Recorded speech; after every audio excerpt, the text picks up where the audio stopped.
बिस्मिल्लाहिर्रहमानिर्रहीम, अस्सलाम वालेकुम नाज़रीन। आप यूट्यूब चैनल देख रहे हैं, मैं इमरान खान हूँ।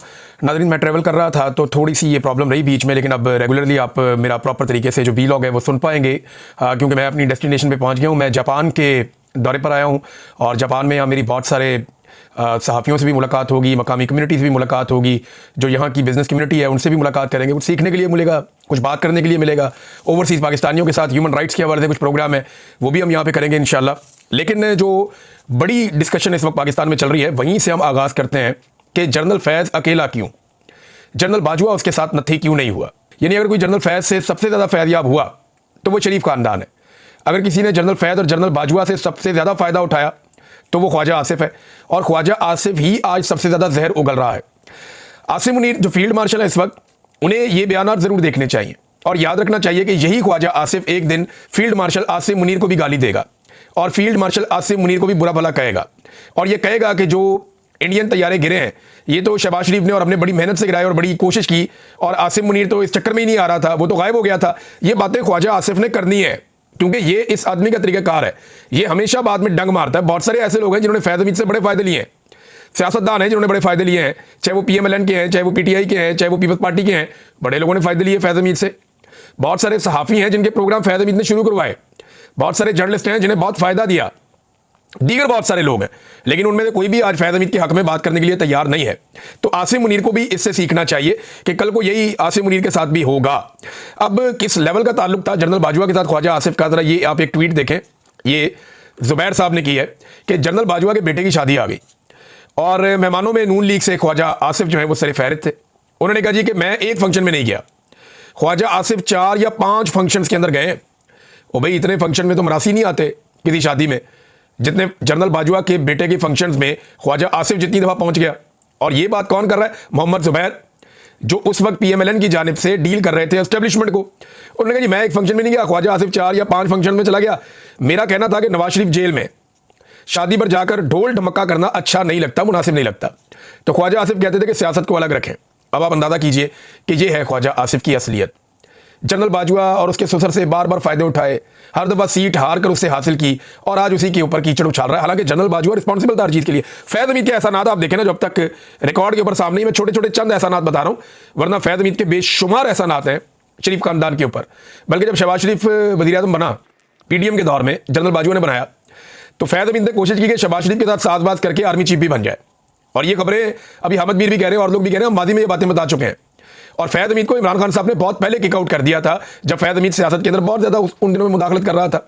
हाँ, ये कि PTI के लोगों के साथ, PMLN के लोगों के साथ, पीपल्स पार्टी के लोगों के साथ फैज़ हमीद ने हर सियासतदान के साथ अपना तल्लक बना के रखा। जनरल बाजवा ने भी यही किया और मौजूदा जर्नल भी यही करते हैं। अब इसमें ये तो फैज़ हमीद के जो चीदा एहसानात मैं आपके सामने रखता हूँ। एक तो ये कि शरीफों को जो जेलों में सहूलतें मिली, जितनी भी शरीफ खानदान को जेलों के अंदर तो ये शहनशाहों की तरह ज़िंदगी गुजार रहे थे, वो सारी सहूलतों के पीछे फैज़ हमीद था।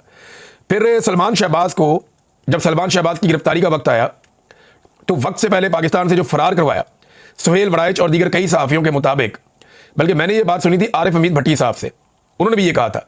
ये खबर सबसे पहले शायद आरिफ हमीद भट्टी साहब के पास थी, उन्होंने शायद दी भी थी ये खबर, लेकिन मैंने उनके मुंह से भी सुना कि सलमान शहबाज को पाकिस्तान से फरार करवाने में फैज़ हमीद का हाथ था। शरीफ खानदान के कई ऐसे लोग जिनके नाम आप नहीं जानते, उनको पाकिस्तान से निकालने में और उनको उनके केसेस के हवाले से पहले से बताने में फैज़ हमीद का हाथ था। ये विकेट के सारी तरफ खेल रहा था।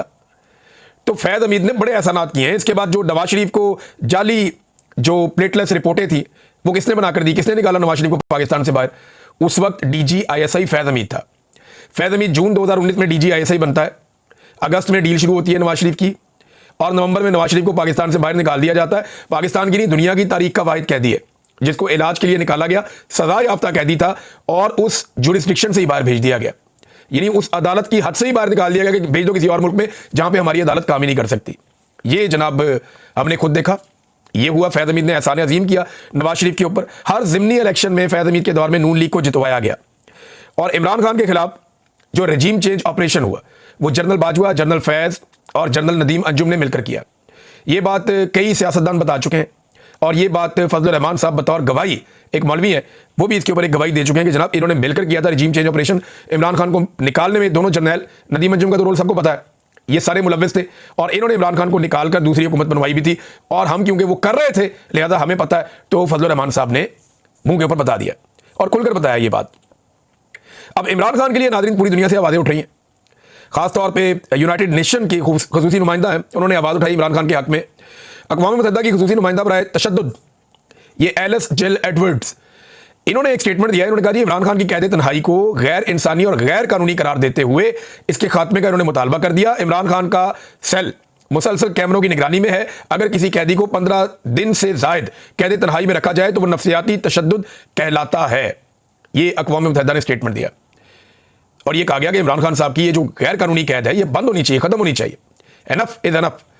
अक़वाम मुत्तहिदा आवाज़ उठा रहा है, यूरोपीय यूनियन आवाज़ उठा रहा है, ओवरसीज़ पाकिस्तानी आवाज़ उठा रहे हैं, दुनिया भर से आवाज़ उठाई जा रही है। ये एक और स्टेटमेंट है, ये आप देखिए, ये जेरेमी कॉर्बिन है और ये बरतानिया के अपोजिशन लीडर हैं इस वक्त, और मुमकिन तौर पर ये आने वाले वज़ीर आज़म भी हो सकते हैं बरतानिया के, अगर इलेक्शन ये जीत जाते हैं तो इन्होंने भी इमरान खान की रिहाई और उनके खिलाफ मुज़ालिम पर आवाज़ उठाई है और इन्होंने कहा जी कि ये ज़्यादती है इमरान खान के साथ जो हो रही है, इमरान खान को फ्री करना चाहिए, उसे आज़ाद करना चाहिए। पूरी दुनिया में आवाज़ें उठ रही हैं और इमरान खान के हक़ में जो भी आवाज़ उठती है उस आवाज़ को दबाया जाता है। वजह क्या है? इमरान खान जो आलमी कुव्वतें चाहती हैं उसके मुताबिक नहीं चलता।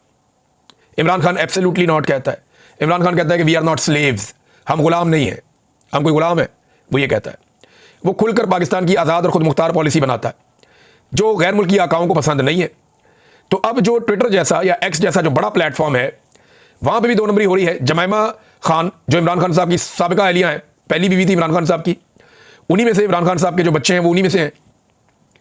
तो उन्होंने कहा जी कि बड़ी ज़्यादती हो रही है हमारे साथ, और इलॉन मस्क को उन्होंने एक टैग करके ट्वीट किया। उन्होंने कहा जी ये इसमें उन्होंने लिखा है कि a personal plea to Elon Musk, ये उनके ज़ाती तौर पर उन्होंने इलॉन मस्क से अपील की है। उन्होंने कहा कि मेरे 2 बेटे हैं, उन्हें इजाज़त नहीं दी जा रही अपने बाप से मिलने की या उनके बारे में बात करने की या उन्हें देखने की, जिसे गैर कानूनी तौर पे अक़वाम मुत्तहिदा के मुताबिक गैर कानूनी तौर पे 22 महीने से कैद तन्हाई में रखा गया है।